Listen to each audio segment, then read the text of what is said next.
সেদিন আমার একটা কাজের ভিডিও পোস্ট করায় আমার একজন মামি আমাকে জিজ্ঞাসা করলো, তুমি এত কাজ কখন করো?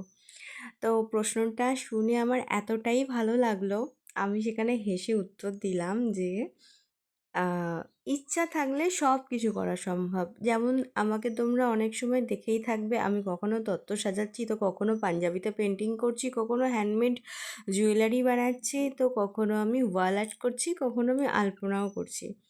আমি মনে করি কাজের কোনো বাউন্ডারিজ হয় না। ইচ্ছা, ধৈর্য, এই দুটো জিনিস যার থাকবে সে সব কিছু করতে পারে। আমি কিন্তু ভিডিও পোস্ট করি, ফোনও দেখি, সংসারও সামলাই, প্লাস আমি টিউশনিও পড়াই। সব কিছুই করি ব্যালেন্স করে। আমার মতে শুধু ফোন দেখে দেখে সময়টাকে কাটিয়ে দেওয়া এটা ঠিক নয়। কাজে লাগাও, ফোনটাকে দেখছো তো সেটাও কাজে লাগাও। যাই হোক, অনেক কিছু বলে ফেললাম।